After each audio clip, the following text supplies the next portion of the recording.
जय हिंद साथियों, स्वागत है आपका self study classes with Sumit Jain YouTube channel और दोस्तों ऐप में। दोस्तों बहुत सारे स्टूडेंट को ऐप डाउनलोड नहीं करते बन रहा है या फिर कर भी लिया है तो कोर्स भी नहीं देख पा रहे हैं। तो मैं आज उनको बता दूं कि ये जो सेल्फ स्टडी क्लासेस इस प्रकार से जब आप प्ले स्टोर से करते हैं तो ये आपका वेल जो है आइकन उसमें लगा हुआ है ना। तो इस प्रकार से सेल्फ स्टडी क्लासेस आपको सर्च करना है और ऐसे आइकन में आपको ऐप मिलने वाला है। ठीक है, तो दोस्तों हम देखें कि प्ले स्टोर में आपको इस प्रकार से दिखेगा ये सेल्फ स्टडी क्लासेस। ठीक है, ये प्ले स्टोर में आपको सेल्फ स्टडी क्लासेस का ऐप दिखने वाला है। ठीक है, ये इमेज उसमें डली है, ये आइकन, ये लोगो उसमें डला है। ठीक है, अब दोस्तों इसको इंस्टॉल करना है, यहां से आप इंस्टॉल करेंगे। ठीक है, अब इंस्टॉल करेंगे तो वहां पर आपको नंबर मांगेगा, जीमेल नंबर मांगेगा, तो आपको ओटीपी आएगा, तो आप रजिस्टर करके आगे बढ़ेंगे। अभी तक आपने सेल्फ स्टडी क्लासेस का ऐप डाउनलोड नहीं किया है तो सेल्फ स्टडी क्लासेस ऐप जरूर डाउनलोड करें। और दोस्तों आप कर रहे हैं हिंदी साहित्य की तैयारी और हिंदी व्याकरण की तैयारी, है ना, किसी एग्जाम से संबंधित तैयारी कर रहे हैं जैसे TGT, PGT, Punjab master cadre, UKLT या फिर एचपी टेट, और आपका सब्जेक्ट है दोस्तों हिंदी साहित्य या फिर जूनियर टेट की। ठीक है, तो दोस्तों ये वीडियो आपके लिए है और सेल्फ स्टडी क्लासेस में कोर्स लॉन्च किया गया है। कोर्स से आप ज्वाइन हो सकते हैं दोस्तों। अभी जूनियर टेट के लिए मात्र 1200 रुपए में कोर्स लॉन्च किया गया है, जिसमें आपका टीजीटी पीजीटी भी कवर होगा, जिसमें आपका दोस्तों अगर आप नेट का एग्जाम दे रहे हैं तो नेट भी आपका कवर हो जाएगा। तो हिंदी साहित्य से जितने भी सब्जेक्ट आपके होंगे, जितने भी आप पेपर दे रहे होंगे, सबका इसमें कवर होगा मात्र 1200 रुपए में। कोई अलग से कोर्स अलग अलग नहीं लेना है। ठीक है, तो भारत की भाषा की सबसे छोटी इकाई किसे कहते हैं, ये क्वेश्चन तो कई बार पूछा गया, हर एग्जामों में ये क्वेश्चन पूछा जाता है कि भाषा की सबसे छोटी इकाई कौन सी है। शब्द, व्यंजन, स्वर या फिर वर्ण। भाषा की सबसे छोटी इकाई हमें बताना है, सबसे छोटी इकाई कौन सी है। तो आपको 2 सेकंड दिए जाते हैं, आपको चयन करना है, भाषा की सबसे छोटी इकाई बताना है और यहां पर आपका बिल्कुल सही आंसर हो जाएगा वर्ण या फिर अक्षर, है ना, जिसे ध्वनि भी कहते हैं, वर्ण भी कहते हैं, अक्षर भी कहते हैं। ये भाषा की सबसे छोटी इकाई होती है। ठीक है, वहीं आपसे अगर पूछ लिया जाए कि भाषा की सबसे छोटी सार्थक इकाई कौन सी है, तो सार्थक इकाई होती है आपकी शब्द। भाषा की सबसे छोटी सार्थक इकाई होती है शब्द और भाषा की सबसे छोटी इकाई होती है वर्ण, ध्वनि या फिर अक्षर। ठीक है, अगला क्वेश्चन, अगला, हिंदी किस भाषा परिवार की भाषा है। हिंदी किस भाषा परिवार की भाषा है। भारोपीय, द्रविड़, ऑस्ट्रिक या फिर चीनी तिब्बत। तो बताइए चीनी तिब्बती किस भाषा परिवार की। आपने देखा होगा भाषा परिवार आपने पढ़े होंगे, सबसे बड़ा भाषा परिवार माना जाता है दोस्तों अपना भारोपीय परिवार, है ना। और जो हिंदी है, ये हिंदी भी भारोपीय परिवार से ही संबंधित होती है, जो कि आंसर आपने बिल्कुल सही लगाया है, ये नंबर आपका बिल्कुल सही है।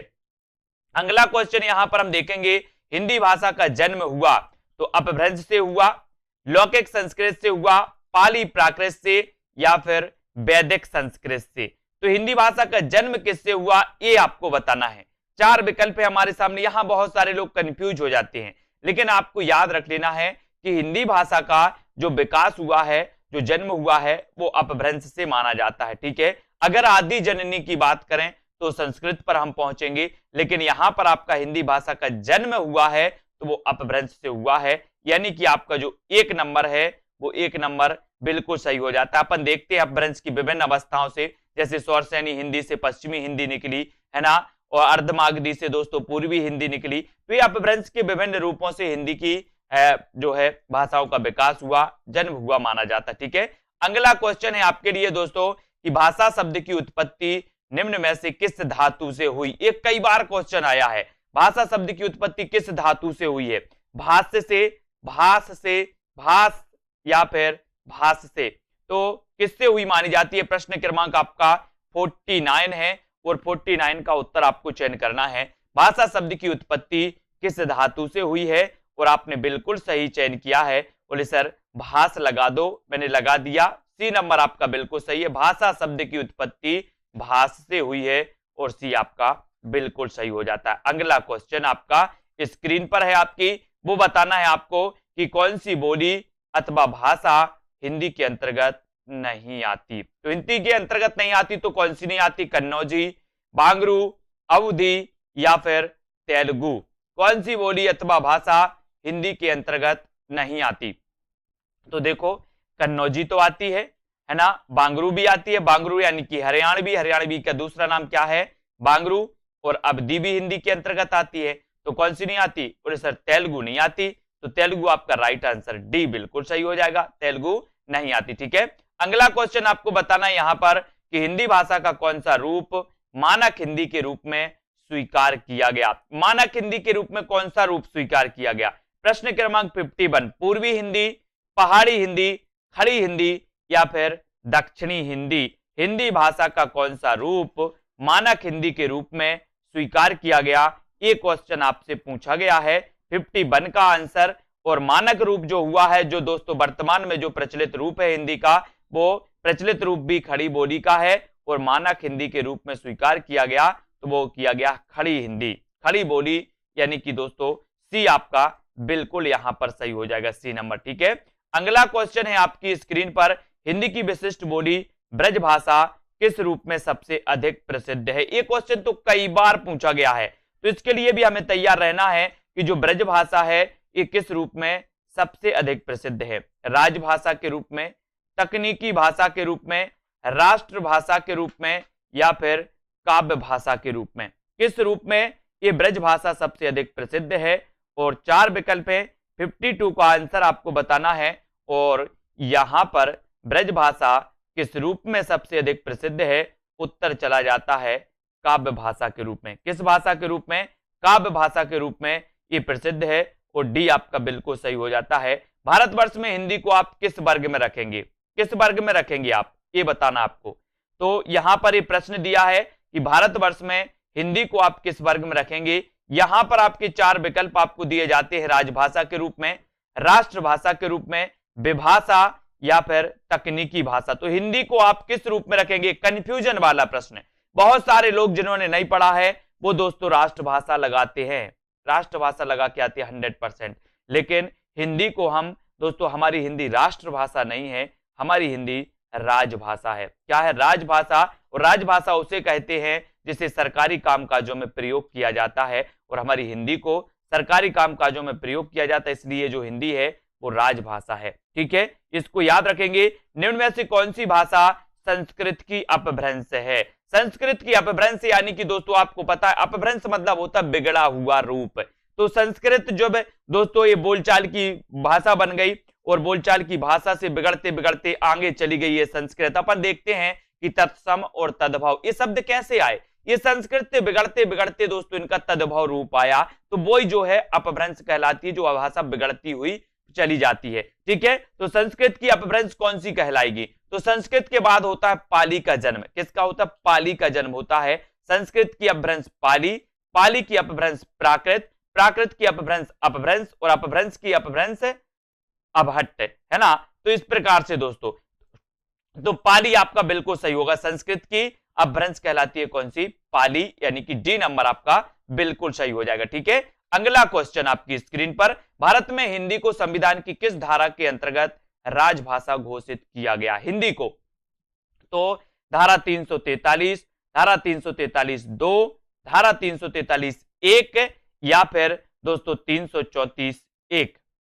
तो यहां पर बहुत अच्छे से देखने की जरूरत है दोस्तों। आपको पता है कि भारत में हिंदी को संविधान की धारा के अंतर्गत, किस धारा के अंतर्गत राजभाषा घोषित किया गया? तो वो किया गया धारा 343(1) के तहत। धारा 343(1) के तहत राजभाषा घोषित किया गया और अनुच्छेद 343 से लेकर के 351 तक का एक प्रावधान है, भाषा संबंधी संविधान में प्रावधान किए गए हैं। ये भी हमें याद रखना। ठीक है, उत्तर प्रदेश सरकार द्वारा 1947 में गठित देवनागरी लिपि सुधार समिति के अध्यक्ष कौन थे? ये क्वेश्चन कई बार आया है। उत्तर प्रदेश सरकार द्वारा 1947 में गठित देवनागरी लिपि सुधार समिति के अध्यक्ष कौन थे? डॉक्टर धीरेन्द्र वर्मा, संपूर्णानंद, आचार्य नरेंद्र देव या फिर इनमें से कोई नहीं?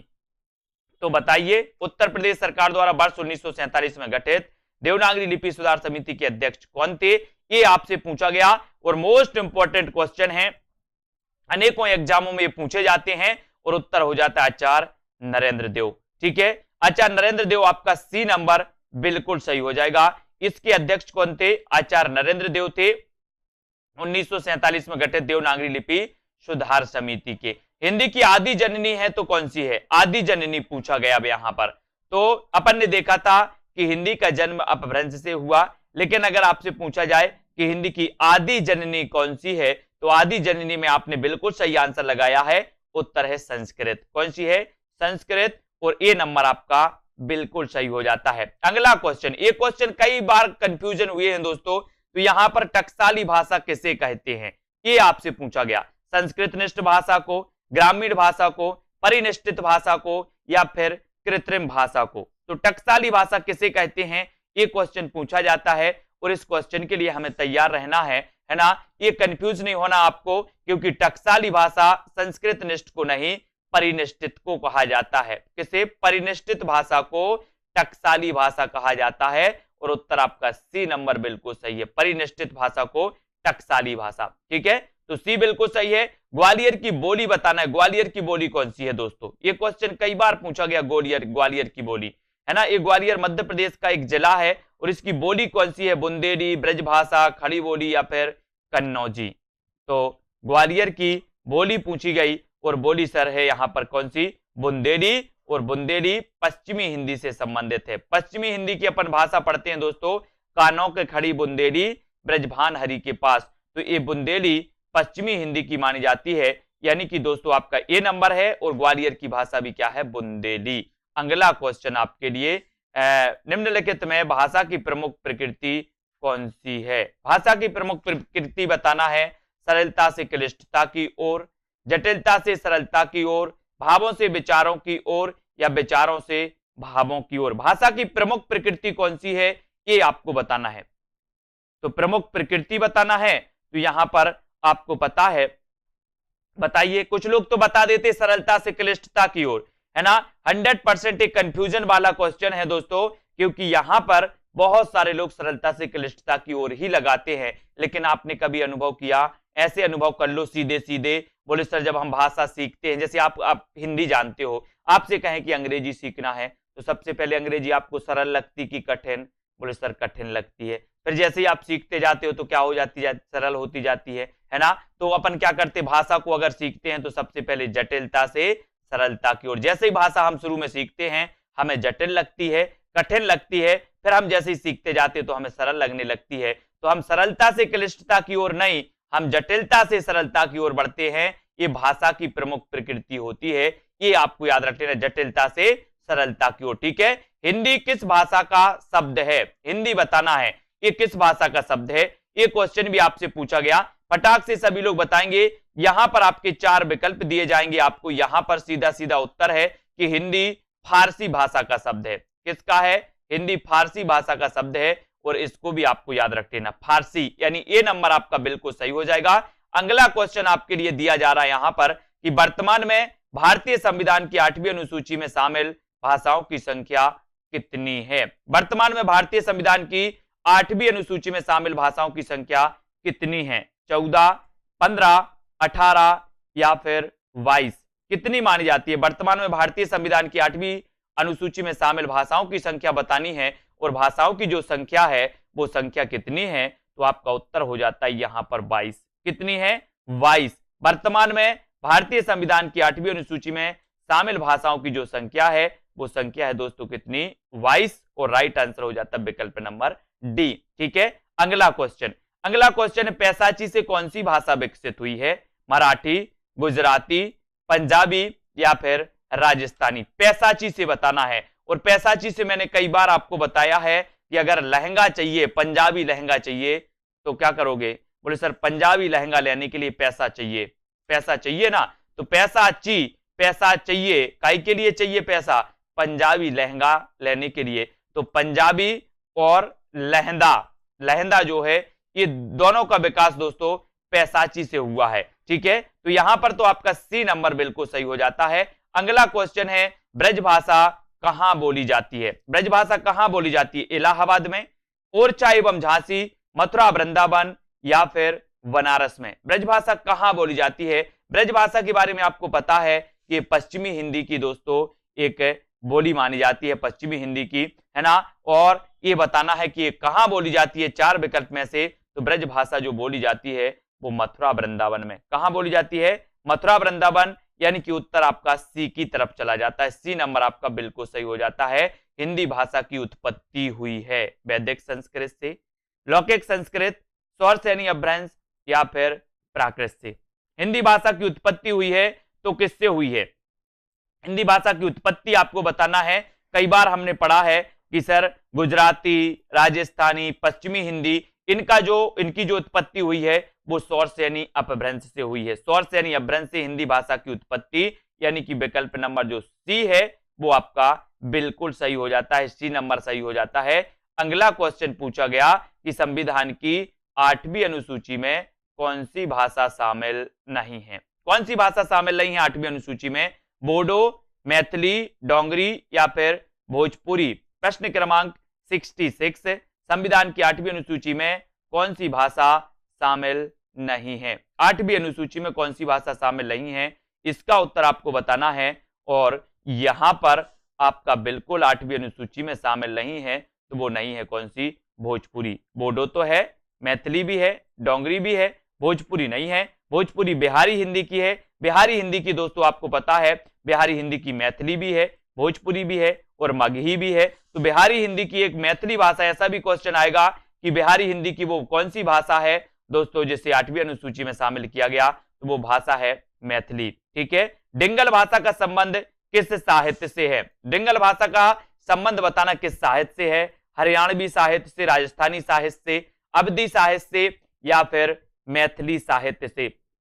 डिंगल भाषा का संबंध आपको बताना है। और दोस्तों आपको पता है डिंगल और पिंगल आदिकाल में इन दो शैलियों का प्रयोग किया गया। इनको भाषा भी वहां माना जाता है, डिंगल और पिंगल, है ना। और यहां पर राजस्थानी साहित्य से इनका संबंध माना जाता है। किसका? डिंगल का। ठीक है। तो बी नंबर आपका बिल्कुल सही है। बोली का लघुत्तम रूप क्या है? ऐसा भी क्वेश्चन आता है, तो आपको तैयार रहना है बोली का लघुत्तम रूप बताने के लिए। और आपका यहां पर लघुत्तम रूप आपसे पूछा गया तो उत्तर आपका हो गया क्या? वर्ण। लघुत्तम रूप क्या है? वर्ण या फिर सबसे छोटी इकाई क्या है? तो वर्ण, अक्षर या फिर ध्वनि। अब अगला क्वेश्चन आपको बताना है कि भाषा की अभिव्यक्ति के कौन कौन से रूप हैं? मौखिक, लिखित, मौखिक और लिखित या फिर इनमें से कोई नहीं। तो बोले सर हम मौखिक भी भाषा की अभिव्यक्ति करते हैं, लिखित रूप में भी करते हैं, है ना। तो भाषा की अभिव्यक्ति के जो रूप पूछे गए तो रूप में मौखिक और लिखित दोनों आ जाएगा और सी आपका बिल्कुल सही हो जाएगा। सी नंबर आपका राइट आंसर हो जाएगा। अगला क्वेश्चन यहां पर आपको बताना है दोस्तों कि उच्चरित ध्वनि संकेतों की सहायता से भाव या विचार की अभिव्यक्ति कहलाती है तो क्या कहलाती है? उच्चरित ध्वनि संकेतों की सहायता से भाव या विचार की अभिव्यक्ति क्या कहलाती है? इसका आंसर आपको बताना है। तो उच्चरित ध्वनि संकेतों की सहायता से भाव या विचार की जो अभिव्यक्ति कहलाती है वो कहलाती है क्या? भाषा। क्या कहलाती है? भाषा। और ए नंबर आपका बिल्कुल सही हो जाता है। ए नंबर राइट आंसर हो जाता है। ठीक है। भाषा और लिपि है, तो भाषा और लिपि क्या है? बताइए। भाषा और लिपि क्या एक दूसरे के विरोधी हैं, एक दूसरे की पूरक हैं, एक दूसरे की प्रतिद्वंदी हैं या फिर इनमें से कोई नहीं? भाषा और लिपि एक दूसरे की क्या मानी जाती हैं? तो यहां पर आपका बिल्कुल सही आंसर हो जाएगा जो आपने बताया कि सर भाषा और जो लिपि है ये एक दूसरे की पूरक मानी जाती हैं, यानी कि उत्तर बी की तरफ चला जाता है। बी नंबर आपका राइट आंसर हो जाता है। अगला क्वेश्चन है भारत संघ की राजभाषा है तो कौन सी है? भारत संघ की राजभाषा आपको यहां पर चयन करना है। तो भारत संघ की राजभाषा इस प्रकार से अगर क्वेश्चन आए तो यहां पर आपको दोस्तों ए और बी दोनों लगाना है, क्योंकि जब भारत संघ की राजभाषा हिंदी भी है और अंग्रेजी भी है ना। तो आपका सी नंबर यहां पर सही हो जाता है। हिंदी और अंग्रेजी दोनों मानी जाती है। ठीक है। भारत की प्रथम देश भाषा कौन सी है? प्रथम देश भाषा बताना है। प्रश्न क्रमांक 73 में भारत की प्रथम देश भाषा कौन सी है? यहां पर हम देख लेते हैं कौन कौन सी विकल्प हैं। इन विकल्पों को हम देख लेते हैं दोस्तों। ये विकल्प आपके सामने आए हैं कि प्रथम देश भाषा कौन सी मानी जाती है भारत की, और प्रथम जो मानी जाती है दोस्तों वो मानी जाती है पाली। ये याद रख लेना, ये कई बार क्वेश्चन आया है कि भारत की प्रथम देश भाषा कौन सी है, तो भारत की प्रथम देश भाषा कौन सी है? पाली। ठीक है। भाषा विज्ञान की दृष्टि से हिंदी किस प्रकार की भाषा है। ये क्वेश्चन तो कई बार आया है और बहुत सारे लोग इसको गलत भी कर देते हैं, है ना। तो यहां पर याद रख लेना, भाषा विज्ञान की दृष्टि से हिंदी किस प्रकार की भाषा है, तो आपका राइट आंसर हो जाता है दोस्तों, भाषा विज्ञान की दृष्टि से हिंदी किस प्रकार की भाषा है, तो वो भाषा है वियोगात्मक। कैसी मानी जाती है, वियोगात्मक भाषा मानी जाती है।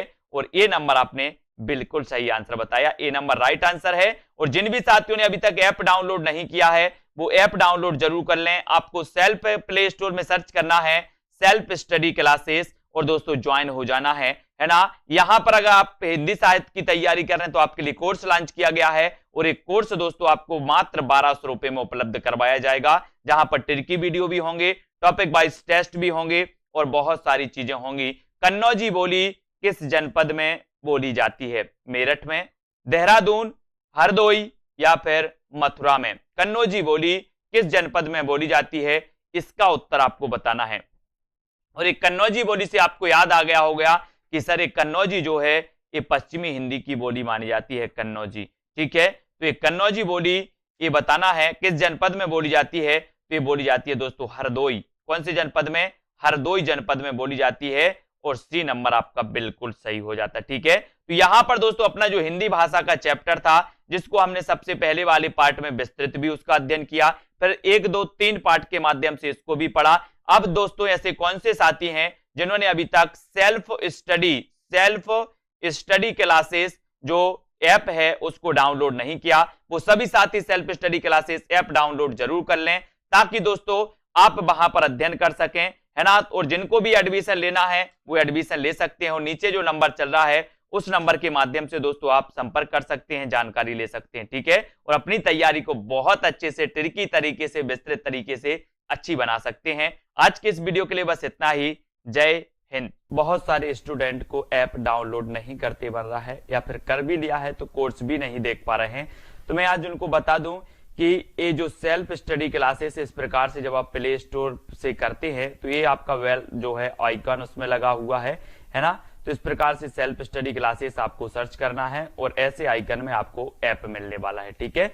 तो दोस्तों हम देखें कि प्ले स्टोर में आपको इस प्रकार से दिखेगा ये सेल्फ स्टडी क्लासेस, ठीक है। ये प्ले स्टोर में आपको सेल्फ स्टडी क्लासेस का ऐप दिखने वाला है, ठीक है। ये इमेज उसमें डली है, ये आइकन, ये लोगो उसमें डला है, ठीक है। अब दोस्तों इसको इंस्टॉल करना है, यहां से आप इंस्टॉल करेंगे, ठीक है। अब इंस्टॉल करेंगे तो वहां पर आपको नंबर मांगेगा, जीमेल नंबर मांगेगा, तो आपको ओटीपी आएगा, तो आप रजिस्टर करके आगे बढ़ेंगे।